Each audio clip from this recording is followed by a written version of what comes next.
이제 우리 교재 종합소득에 대해서 좀 봅시다.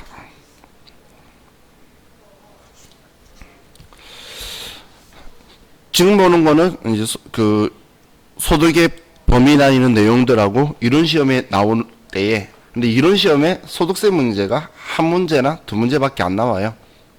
그러다 보니까 제가 엄청 중요하다고 말씀은 못 드리겠어요. 근데 나온 적이 있는 거는 어떻다라고 제가 여러분한테 말씀하고 드리면서 설명을 좀 드릴게요. 자, 그럼 먼저 이자 소득의 범위에서 첫 번째는 채권, 증권의 이자와 할인액이라고 적혀 있죠. 우리 그 증권을 샀는데 할인액은 우리 소득세법에서도 이자 성격으로 보는 거예요. 우리 회계에서도 채권에 대해서 할인액은 이자 성격으로 다 처리를 하고 있었죠. 이자 성격 하고 있었고, 그리고 우리 소득세법에서도 얘를 이자 소득으로 보고 있고, 그리고 예금의 이자가 있죠. 예금 이자는 뭐 당연히 금융소득이죠. 이자 소득. 그리고 단기 저축성 보험의 차익이라고 적혀 있죠. 자, 저축성 보험이라는 거는 뭐냐면 내가 납입한 금액보다 만기 시 돌려받는 돈이 납입액보다 크면 우리는 저축성 보험이라고 하는 거고, 납입 금액보다 작게 돈을 받으면, 환급은 받더라도 작게 받으면 보장성 보험이라고 하는 거예요. 그럼 내가 뭐 1년 동안 예를 들어서 120만 원을 납부했는데 만기 때 환급 받는 걸 150만 원 받으면 이 보험 차익이라 적혀 있죠. 그러면 그 차이 나는 30만 원을 우리는 이자 소득으로 보겠다라는 거예요. 보험 차익 나는 금액. 근데 여기 단기라고 붙은 이 단기는 1년이 아니고 10년짜리예요. 10년. 그래서 10년 미만 이야기하는 거예요. 10짜리가 10년 미만. 그래서 10년 미만인 걸 단기성 그 저축성 보험이라고 표현하는 거고, 10년 이상은 지금 이제 비과세예요. 그래서 만기 10년이라는 표현이 오른쪽에 적혀 있는 거예요. 여러분들도 보험하시는 분들이 비과세 상품 좋은 거 나왔다고 막 이야기하는 거 들어본 적 있으시죠? 저희 엄마가 그래요. 저희 어머니가 보험하셔가지고 들어보면 전부 다 10년 이상이에요. 원래 비과세예요. 좋은 게 아니고. 자, 그리고 직장공제 초과 반환금이라고 적혀 있죠. 자, 직장공제에는 직장에서 우리가 뭔가를 하기 위해서 돈을 이제 월급 받을 때에 공제회에서 먼저 징수해 갔다가 나중에 그만두면 이 돈은 전부 다 돌려줘요. 근데 그 돈을 내가 낸 돈만 돌려주는 게 아니라 초과된 금액들 있죠. 운용수익이 나왔다든지 그런 것들도 돌려주는 거예요. 그럼 예를 들어서 제가 매번 월급 받을 때마다 직장 공제의 돈으로 10만 원씩 공제해서 돈이 나갔다라고 볼게요. 그럼 1년간 일했으면 120만 원이 이제 총 나간 게 되겠죠. 그러면 내가 회사를 그만두게 되면 그 120만 원은 당연히 돌려주는 거고, 그 120만 원을 운용해서 나온 수익, 나의 구자 수만큼 계산을 해서 나한테 130만 원을 주게 되면 그 초과되는 금액인 10만 원에 대해서만 이자 소득이다라고 보겠다라는 거예요. 그게 우리 직장공제의 초과 반환금이에요. 자, 그리고 비영업 대금의 이익이라고 있죠. 얘는 글자를 나눠서 읽어보시면 돼요. 자, 대금이라는 말은 돈을 빌려준다는 거예요. 대금. 그럼 돈을 빌려주는 일이 영업 활동이 아닌 자의 이익을 이야기하는 거예요. 은행이 아닌데 돈 빌려주고 우리가 이자 받는 걸 우리 비영업 대금이라고 표현하는 거예요. 그럼 둘 중 한쪽이라도 금융기관이면 영업 대금이에요. 그래서 원천징수세율도 14%인데 일단 우리가 시험 보는 우리 회사는 제조업이고 금융기관일 리는 없겠죠. 그럼 상대방이 금융기관이어야 되는데 상대방이 일반 회사예요. 아니면 일반 개인이에요. 그러면 우리는 비영업 대금이겠죠. 그럼 서로 원천징수를 25%를 하게 될 거예요. 그래서 비영업 대금의 이익이라는 표현도 기억하시고, 다음 이자를 발생시키는 거래와 파생상품이 결합된 파생상품 거래 시의 이자. 결국 이자 발생시키는 파생상품하고 그리고 위 소득과 유사한 소득으로서 금전 사용에 대한 대가 성격이 있는 것. 얘네들 때문에 우리가 이런 표현을 쓰는 거예요. 포괄주의를 가미하고 있다고.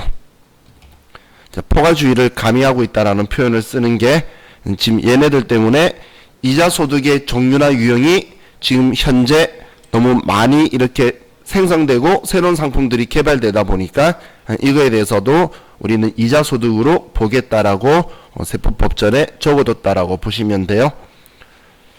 자, 그럼 이자 소득의 수입 시기를 보면 채권, 증권, 이자, 할인액 적혀 있는 거는 무기명 채권 같은 경우에는 내 이름이 안 적혀 있는 거는 지금 돈 받는 날인데, 기명 채권은 거기에 언제 주겠다라고 적혀 있는 날로 우리 약정에 의한 지급일을 보게 될 거예요. 뭐 환매 조건부는 신경 안 쓰셔도 되고, 자, 예금, 적금 또는 부금에 대한 이자는 원칙적으로는 이자 받는 날이에요. 그런데 원본 전입에 특약이 있는 이자 있죠. 원본 전입 특약이라는 거는 그 통장이 찍힌 날이라고 생각하시면 돼요. 그래서 특약에 의해서 원본 전입일이 우리는 수입 시기가 되어서 그 다음 연도 5월 달에 이 세금을 내야 된다는 이야기예요. 자, 그리고 해약하게 되면 해약한 날, 자, 우리 계약 기간을 연장했어요. 여러분이 적금을 3년짜리를 넣었는데 그리고 나서 또 2년을 더 연장을 했죠. 그러면 연장한 날에 여러분들은 그 이자 소득의 수입 시기로 해서 그때 과세가 될 거란 이야기예요. 자, 통지예금은 은행에 우리가 돈 찾겠다라고 통지해주고 오케이 하면 찾으러 가는 거예요. 그럼 그 날이 돈 찾아가는 날이 인출일이다라고 보시면 돼요. 자, 그리고 조축성 보험의 보험 차익은 우리가 뭐 보험금 환급받거나 아니면 해지하는 거고, 그리고 뭐 직장공제에도 그 반환금을 받은 날이에요. 일반적으로는 전부 다 지급일이다라고 보시면 되겠죠. 자, 그럼 우리 다음 페이지에 배당소득이라는 게 있는데, 다음 페이지 가시면 이 배당소득도 금융소득의 하나죠. 그래서 배당소득의 범위로는 우리 이익이나 잉여금의 배당 또는 분배금과 건설이자의 배당이라고 적혀 있죠. 자, 이건 실제적으로 우리가 배당을 받거나 그런 형태들이에요. 근데 그 배당의 형태에서 우리 건설이자의 배당이라는 건 배당건설이자라고 해서 우리 그 회사가 2년 이내에 개업을 하지 못하면, 그러면 그 투자받은 돈으로 배당을 할 수 있는 배당건설이자라는 걸 지급할 수가 있어요. 한마디로 정말 배당받은 거예요, 1번은. 그리고 두 번째는 의제배당. 의제자라는 글자는 배당받은 게 아닌데 배당받았다라고 이제 소득 처분을 하겠다는 거죠. 얘는 우리 법인이 잉여금을 자본 전입하게 되면 우리 회계 때 대면에 자본금이라고 처리하는 거 기억나시나요? 그때 자본금이라고 대변했으면은 주식을 증자를 시키게 돼요. 그러면 그 주식을 발행하게 됐을 때에 무상주로 우리가 받거나 이런 경우에요. 그거나 아니면 감자하거나 했을 때에 우리의 차익이 발생한 건 배당받은 걸로 봐서 소득세를 부과할 거고, 인전배당이라는 것 우리가 법인세법 가면 우리가 다시 한 번 더 보게 될 건데, 법인의 주주 성격인 사람이 법인의 돈을 자기 마음대로 유용하고 쓴 거예요. 그러면 법인세법이 그 돈만큼 너 배당받은 걸로 처리해버리겠다는 거예요. 그런 경우에 인전배당이다라고 하는 거고, 4번에 국내 또는 국외에서 받는 집합투자기구로부터의 이익은 우리 펀드로부터 받는 거는 배당소득이라고 하는 거예요. 자, 그리고 또 5번, 6번을 보면 배당소득 발생시키는 파생상품이 결합된 파생상품 거래하고 위와 유산소득으로 수익 분배 성격이 있는 것들 있죠. 얘도 우리 포괄주의를 가미하고 있다고 표현하는 게 이 5번, 6번을 적어두고 있기 때문이에요.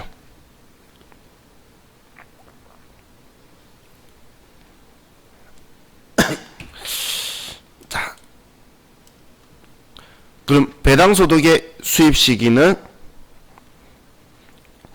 일반 배당, 인정 배당 적혀 있는데, 자, 이건 시험에 자주 나오는 부분이니까, 잉여금 처분에 의한 이익 배당 적혀 있는 곳 있죠?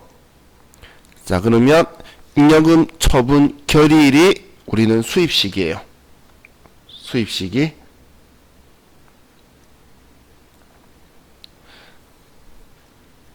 자, 올해 투자했어요. 그럼 잉여금 처분 결의는 언제 하죠?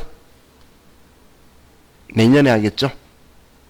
주주총회는 내년 3월달 정도 전에 하죠. 법인세 신고 전에.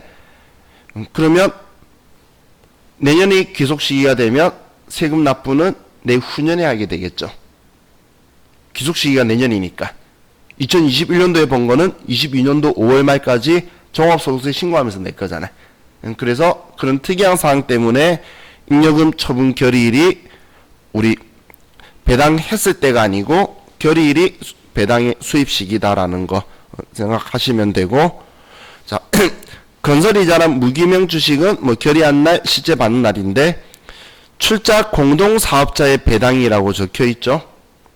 자, 이게 뭐냐면, 자, 지금 제가 제 친구하고 같이 사업을 하고 있어요. 그런데 제가 돈을 5천만 원 냈고 친구는 돈이 없어서 돈을 안 냈어요. 근데 친구는 경영에 참가하고 있고 저는 참가 안 하고 있어요. 이명 바라만 보고 있는 거예요. 자, 그런 상황에서 지분율이 이제 51대 49로 되어 있는데, 그 돈을 벌었을 때 친구가, 경영에 참가하는 친구가 받아가는 거는 사업소득이라고 하는 거고, 근데 그게 아니고 저도 49%를 받아갈 수가 있겠죠. 그러면 바라만 보고 받아가는 저는 배당소득이 되는 거예요. 그걸 지금 여기에 출자 공동사업자의 배당이다라고 표현을 하는데, 이거는 12월 31일 날 과세기간 종료일을 수입시기로 잡는다는 거예요. 어떻게든 내년 5월 달에 가지고 오라는 거예요. 자, 그리고 법인세법상의 소득 처분받은 인정배당. 이 앞에 제가 법인세법이 이거 너 배당 받아간 거야 라고 소득 처분해버리는 거, 이거는 우리 3년도의 결산이 확정되는 날이에요. 3년도 결산이. 자, 그럼 의제배당은 뭐 결일이고 확정일이고 이런 것들이니까 뭐 크게 신경 안 쓰셔도 여러분들이 인지를 하실 수 있을 거예요. 자, 그럼 지금 소득의 형태만 두 가지 봤는데, 다시 한 번 더 말씀드리지만 이 앞에 말씀드렸던 이 금 두 개 이자와 배당 합치면 금융소득이고, 소득이고, 얘네들은 연 2천만원 이하는 분리과세가 된다라고 했어요. 국내 원천소득에 대해서는. 자, 다음 우리 사업소득이라고 적혀있죠. 자, 일단 사업소득은 이거 일일이 읽어볼 필요 없어요. 계속적 반복적 공급하면 웬만하면 세금을 전부 다 부과하겠다라고 열거를 다 해뒀어요. 웬만한 계속적 반복적 공급은 전부 다 세금을 부과하겠다라고 열거가 되어 있는데, 자, 오른쪽 페이지에 부동산 임대 사업소득이 있죠. 자, 부동산 임대 사업소득도 사업소득에 들어가는 거예요. 과거에는 부동산 임대 소득이었다가 부동산 임대 사업소득으로 이름을 바꿨다라고 보시면 돼요. 그래서 사업소득으로 들어오게 되고, 그런데 자, 아래쪽에 보시면 공익사업 목적으로 지상권과 지역권을 설정되어야 하는 것은 기타 소득이라고 적혀 있죠. 공익사업 목적으로 이걸 우리가 빌려준다라는 건 자주 일어날 수 있는 게 아니에요. 그렇기 때문에 공익사업 목적에 지상권, 지역권 설정되어는 기타 소득이에요. 왜냐면 일반적인 부동산 임대 소득이나 지상권, 지역권 설정은 사업소득인 건데 공익사업 목적인 거는 기타 소득으로 보게 될 거예요. 자, 그리고 공장재단 또는 광업재단을 대여하는 소득도 우리는 사업소득이고, 기계나 시설을 대여하는 소득도 사업소득이에요. 아마 이 글자는 유로 문제 푸시면서 좀 자주 보실 거예요. 재단의 대여는 사업소득이다라고 보시면 돼요. 자, 그리고 뭐 강호권, 종합권이 채굴한 거에 대한 권리 있죠? 채굴권. 이거에 대한 것도 다 사업소득으로 본다라고 보시면 돼요. 자, 그럼 비과세 사업소득이라는 건, 자, 여기에는 줄여서 적혀 있는데, 농민이 부업으로 하는 거 있죠? 뭐 돼지 몇 마리, 농사 짓는데 돼지 몇 마리 기르거나, 닭 몇 마리 기르거나, 이런 걸로 해서 우리가 소득 버는 거는 우리는 과세하지 않겠다라는 이야기예요. 자, 그리고 소득이 1200만 원 이하인 전통주, 우리 전통주 소득 같은 거, 요즘은 그 막걸리 같은 게 뭐 인기가 좋아져서 작게 지역 토속주라고 하면서 파는 것들 있죠. 그런 것들이 연치 1200만 원까지는 우리 소득 금액이에요.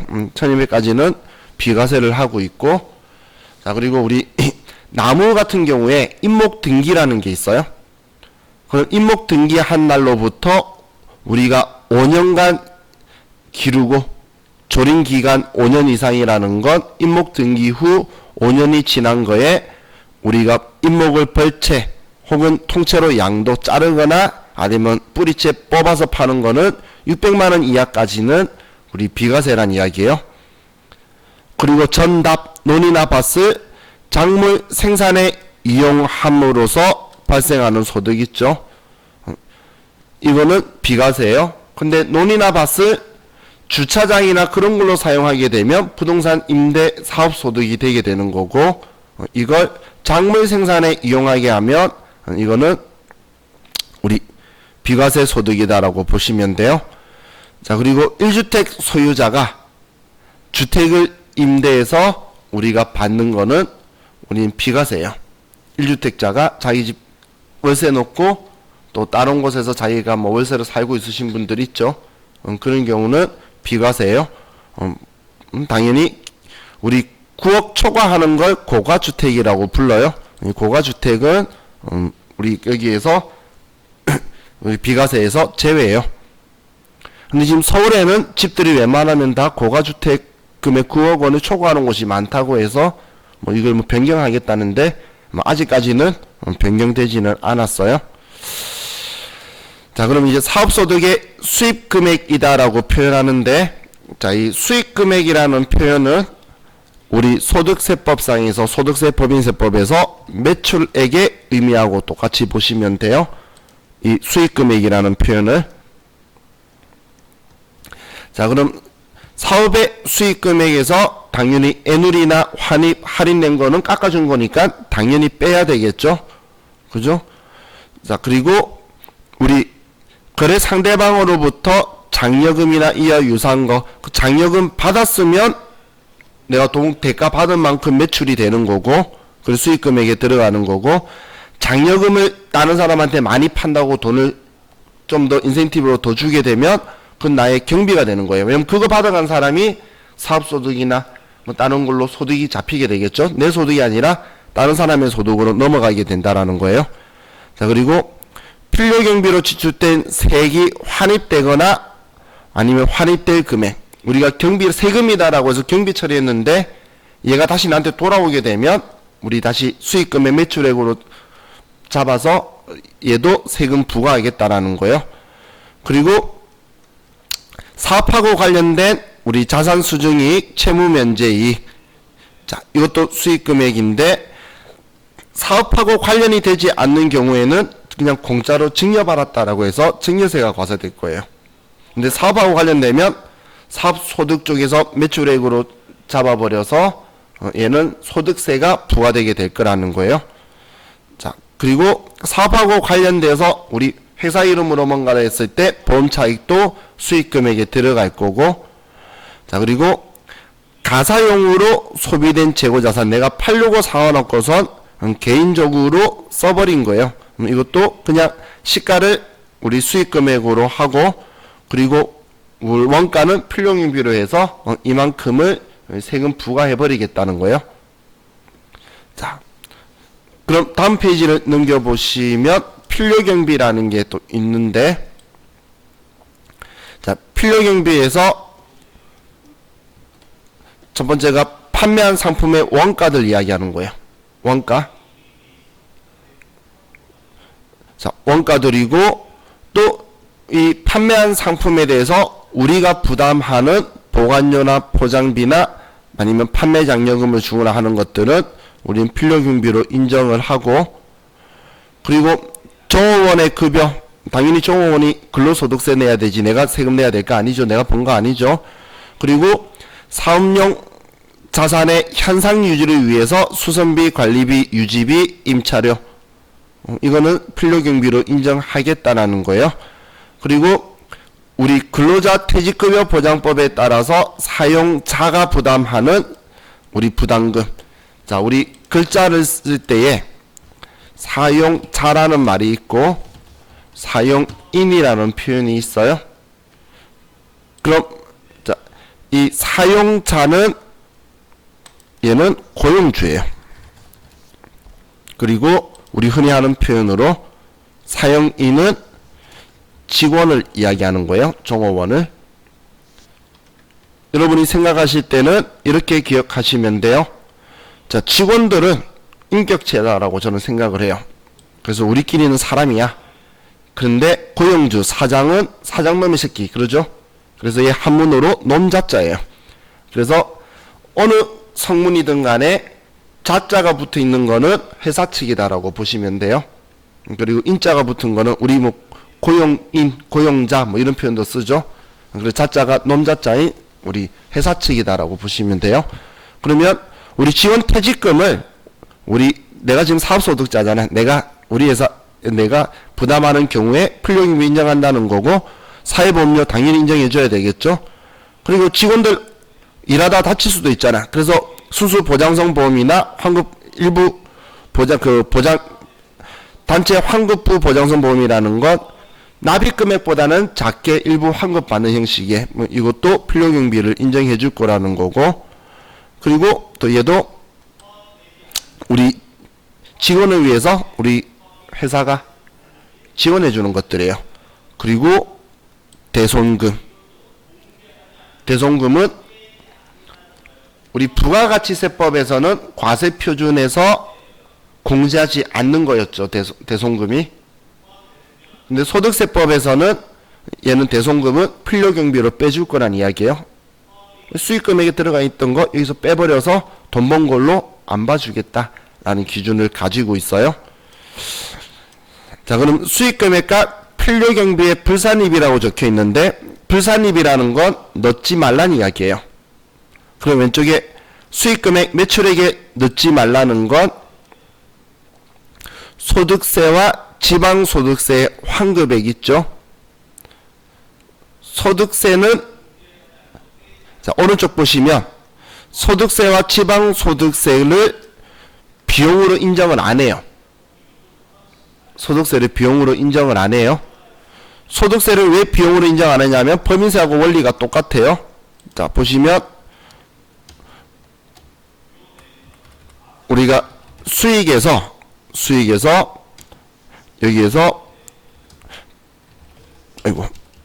비용을 빼면 그러면 이익이 나오게 되죠. 비용을 빼면 그럼 이 이익에다가 세율을 곱해서 우리는 세액을 산출할 건데 이 단계에서 이 세액을 비용으로 인정해서 다시 올라가면 비용으로 인정하면 다시 이익을 산출해야 될 거예요.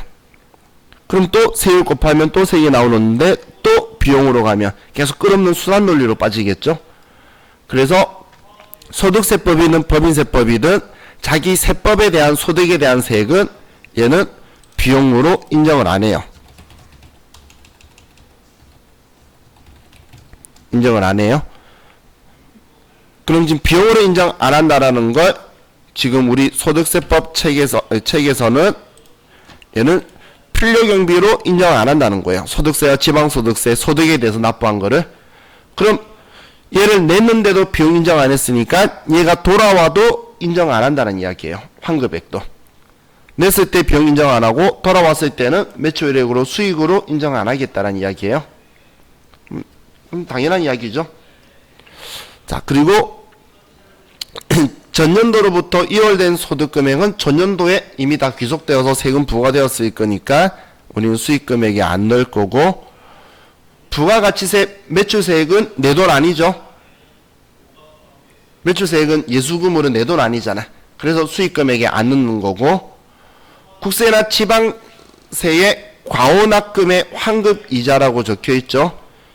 세금을 잘못 산출되어서 많이 내가지고 이걸 돌려받을 때에 국가가 이자 준 거예요. 그래 놓고서 국가가 이자 줬는데 나한테 너 돈 벌었으니까 세금 또 더 내라고 하면 그것도 말이 안 되겠죠. 그래서 수익금액에 들어오지 않을 거고, 자산의 임의평가 이익이라고 적혀있죠. 자기 마음대로 선입선출법을 후입선출법으로 바꿔버리든가 뭐 그렇게 해서 우리 자산의 평가를 바꿔서 이익한 거는 우리 입금으로 수익금액으로 안 보겠다는 거예요. 자, 그리고 자, 유형자산 처분이익, 유형자산 그리고 유가증권 처분이익은 우리는 수익금액으로 보지 않을 거예요. 자, 얘가 생각보다 좀 잘 나오고, 자, 필요금비 불산입에서는 벌금, 과료, 과태료, 가산금, 체납처분비. 자, 벌금을 비용으로 인정해주면 이익이 작아지게 되겠죠. 그럼 벌금 냈는데 이 사람은 소득세를 작게 내는 징벌 효과가 감소되기 때문에 벌금은 우리가 비용으로 필요경비로 인정 안 하겠다는 거예요. 그리고 사업과 관련 없는 것들이나 아니면 재고자산 평가 손실 이런 건 인정을 안 해요. 그리고 우리 일반 과세자 부가가치세 매입세액은 환급받을 거니까 필요경비가 아니고, 그리고 건설자금에 충당한 차입금 이자, 이건 건설자금 이자 같은 걸 이야기하는 거예요. 이거는 소득세법 쪽에서는 법인세든 소득세든 자산으로 처리를 하는 걸 원한다라고 보시면 돼요. 그리고 그리고 채권자가 불분명한 차입금 이자, 도대체 누가 빌려줬는지 모르겠대. 그러면 이자 받은 사람에 대해서 입증을 할 수가 없겠죠. 이런 행동 많이 하시는 분들이 있어요. 자기 자녀가 회사에 돈 1억 빌려줬다고 이자를 주고 뭐 이러시는 분들이 있어요. 근데 나중에 봤더니 그 자녀가 2살이야. 그럼 말도 안 되는 이야기죠. 그럼 채권자가 불분명하다라고 해서 그런 것들은 이자 비용 인정 안 해주겠다라는 이야기예요. 그리고 엄마하고 관련 없는 경비들, 자, 이런 것들을 우리 수익금액에 불산입하는 거, 필요경비에 불산입하는 건데, 사실 지금 제가 얘네들 쭉 이야기한 이유가 세무이급 수업할 때는 저도 이거 이야기를 안 하고 그냥 넘어가요. 근데 세무이급 때는 이 이야기가 이런 시험에도 한 번씩 간간히 나오는 게 법인세법의 압축판이에요. 그래서 법인세법하고 똑같은 소득세법이라서 나중에 얘네들 가지고 전부 다 조정을 할 거예요. 제대로 처리하지 않은 걸. 회계상에서는 벌금 내도 세금과 원가 비용이거든. 그렇기 때문에 나중에 그 대상이 다 될 거다라고 보시면 돼요. 자, 사업소득의 수입 시기는 우리 일반 판매는 인도한 날, 시용 판매는 매입자가 구매 의사를 표시한 날, 위탁 판매는 수탁자가 제3자에게 판매한 날. 이건 너무 많이 봐서 회계상도 똑같고 우리 부가가치세법도 똑같고 공급 시기에 소득세법의 수입 시기도 똑같고 법인세법의 수입 시기도 똑같은 거예요. 그래서 전부 다 똑같다라고 보시면 돼요. 자, 그리고 285페이지에 보시면 장기 할부 판매는 원칙적으로는 인도한 날인데 결산에 반영했을 때에 회수 약정기일 기준으로 회계 처리를 수용한다라고 적혀 있죠. 이 말은 장기 할부니까 기간이 길다는 거예요. 36개월 할부를 하면은 우리 1년 동안 받는 돈은 얼마 안 되는데 36개월치 전부 다 받은 거에 대해서 올해 세금 내라고 하면 좀 부당하게 되겠죠. 그런 경우에는 우리는 그 약정주의를 수용해 주겠다라는 거예요. 그리고 건설업 같은 용역의 제공에서는 단기 건설은 완성 기준으로 가고, 그리고 진행 기준으로 하고 싶다라고 하면 진행 기준을 인정해 줄 거예요. 근데 장기 건설은 무조건 진행 기준을 따질 거예요. 우리 회계상에서 전에 진행 기준 수익금액 인식했던 거 혹시 기억나시나요? 공사비 가지고 계산하는 거다라고 하면서 제가 주말 되기 전에 계산하는 거 한번 알려드렸던 거 있죠? 그 방식으로 계산을 하는 거예요. 그럼 우리 이거 봤을 때 단기 건설하고 장기 건설하고 어느 게 완성 기준하고 진행 기준 봤을 때 완성 기준이 유리할까요? 진행 기준이 유리할까요? 완성 기준이 유리하겠죠? 자, 이렇게 생각해 볼게요. 똑같은 세금 내면 올해 세금 내는 게 나을까요? 내년에 세금 내는 게 나을까요? 내년엔 제가 이승이 없을 수도 있는데, 그죠? 우리는 무조건 과세 이연시키는 게 세율이 똑같다라는 전제하에서는 과세 이연이 우리한테는 무조건 유리해요. 과세 이연하는 건 다음번에 내겠다라고 넘겨버리는 게 세율이 높아지는 경우를 제외하고는 거의 다 100% 유리하다라고 보시면 돼요. 그러면 완성 기준이라는 건 올해 만들기 시작했는데 내년에 완공이라서 내년에 한 방에 다 처리하겠다고 하면 그럼 올해는 세금 아예 안 내도 된다는 이야기죠. 그래서 완성 기준이 훨씬 더 유리하다는 거예요. 진행 기준은 올해 말까지 공사비를 기준으로 몇 %만큼 돈 번 거야 라고 해서 세금 내라는 거거든. 그래서 서로 이야기가 다르다는 이야기예요. 자, 이건 나중에 법인세 가서 좀 많이 이야기할 거예요. 자, 부동산 임대는 계약서에 며칠 날 주기로 했다라고 돼 있으면 약정한 날이고 없으면 돈 받은 날이다. 자, 인적 용역의 제공은 지급받기로 한 날 하고 용역 제공을 완료한 날 중에 빠른 날을 우리가 그 공급 시기로 보게 될 거예요. 자, 그럼 사업소득의 과세 방법은 우리는 일반적으로 우리가 사업장이 없이 인적 용역 제공하는 경우에는 3%의 우리 세율을 부과하게 될 건데 우리 봉사료가 있죠. 봉사료는 5%를 적용을 할 거예요. 그리고 모든 사업소득은 종합과세한다. 자, 이거 기억해 두세요. 모든 사업소득은 종합과세한다.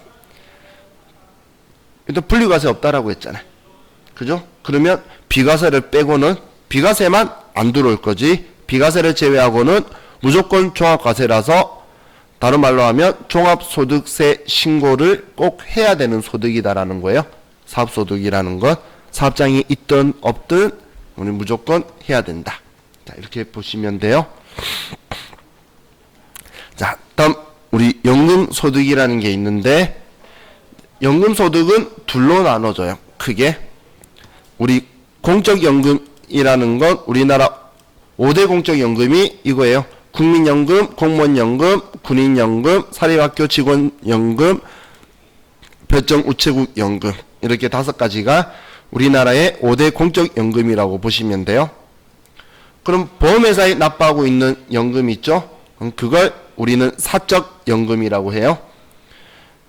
그런데 우리 퇴직보험 중에서 자, 퇴직보험을 보험금에 가입했다가 이걸 일시급으로 받으면 퇴직소득이 되고 연금 형태로 분납해서 받으면 연금소득이 돼요. 퇴직금을. 그래서 여러분들이 확정기여형이나 확정급여형에 가입되어 있다가 그만두면 퇴직연금 상품회사에서 전화와서 여러분을 연금소득이 유리한 걸로 좀 꼬실 거예요. 자기 상품 팔려고. 자, 그리고 우리 저특법에 의한 연금저축도 있고 근로자 퇴직급여 보장법 또는 과학기술인 공제법에 따른 연금 적혀 있는데 왜 이것만 적어놨는지 모르겠어요. 보험회사에 넣는 연금도 우리 개인연금들 있죠. 그런 것도 사적연금이다라고 보시면 돼요. 자, 그럼 비과세연금은 좀 표현이 좀 그렇긴 한데 죽거나 다치거나 포로됐을 때 받는 연금이에요. 그래서 세금 부과 안 하겠다는 거. 국가가 위로금조로 주는 거예요. 그래서 유족연금, 장애인연금, 얘도 유족연금, 장애연금, 상해연금, 그리고 산재 받은 거, 그리고 국군 포로로 받은 연금이죠. 이런 것들은 세금을 부과 안 한다라고 보시면 돼요. 이런 거는.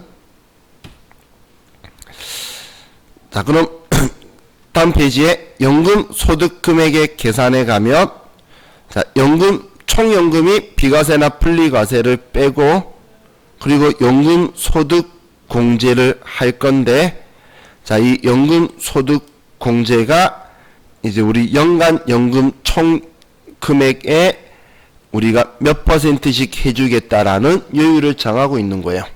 여유를. 자, 그럼 일반적인 연금소득은 우리는 간이세액표에 의해서 원천징수하고, 공적연금은, 자, 지금 얘는 공적연금이에요.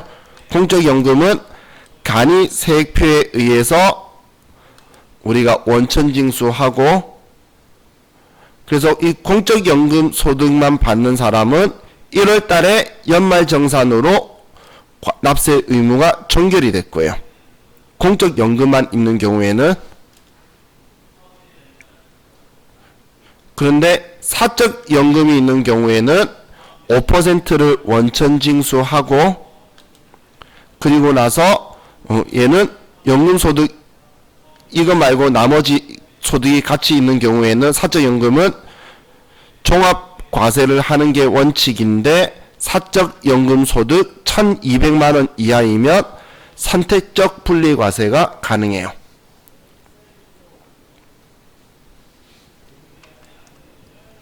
자, 방금 제가 이 공적연금소득, 다른 소득이 없는 경우에는 1월 말 연말 정산을 해요. 방금 공적연금만 있는 경우에는.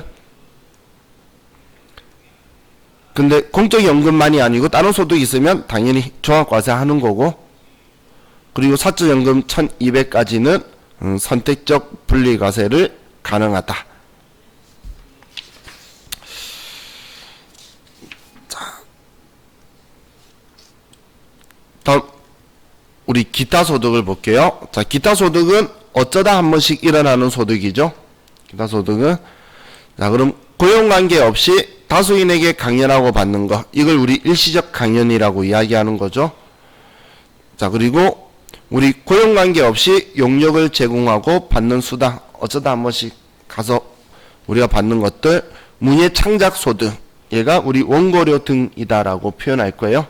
지금 우리는 기타소득, 사업소득도 지금 소득 유형별로 찾아가지고 우리 원천징수하는 거 입력할 거예요, 실기에서.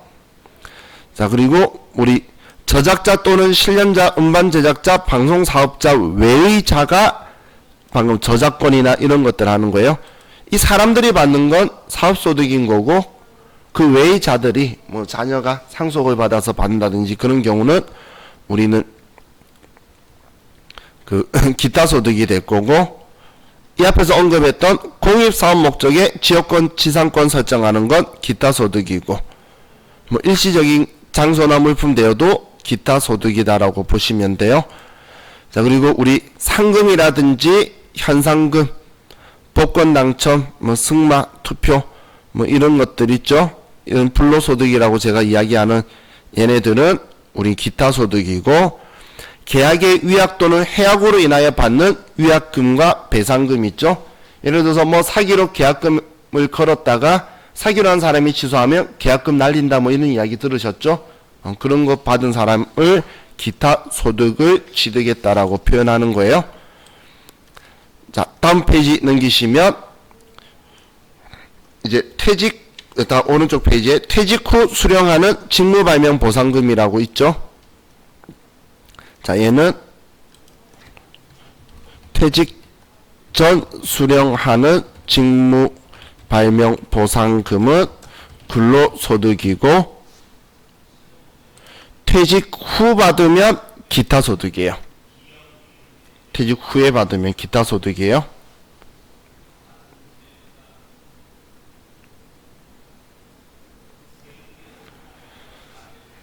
지금 퇴직 전은 근로소득, 퇴직 후는 우리 기타 소득이다라고 보시면 돼요.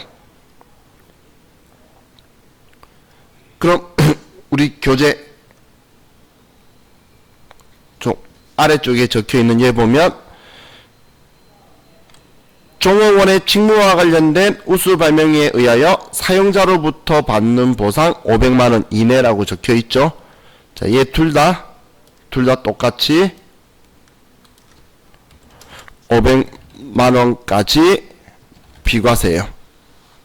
둘 다 500만원까지 비과세라는 거예요. 퇴직 전에 받던 퇴직 후에 받던 둘 다 똑같이 500만원까지는 비과세예요.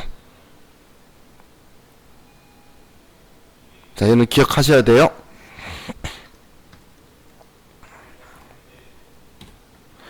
자, 다음 재산권에 대해서 알선 수수료나 사례금이나 아니면 법인세법이 어쩌다 한 번씩 그냥 간헐적으로 우리한테 발생하는 거, 대표이사 자녀들이 사용해버리는 거, 이런 것들이 좀 있어요. 그런 것들은 기타 소득으로 소득 처분한 거고, 뇌물도 기타 소득이에요.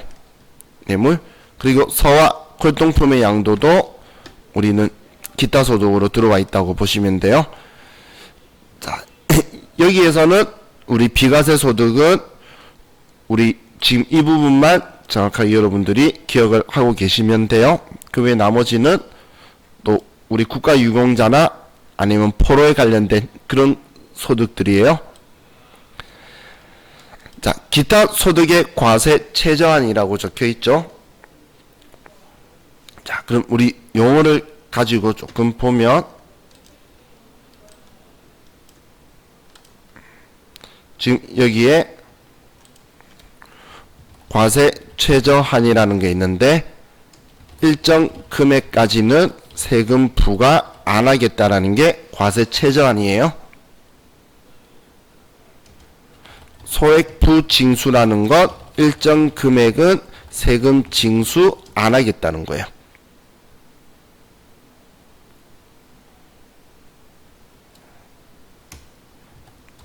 최저 한세는 일정 금액만큼은 세금 징수를 하겠다라는 거예요.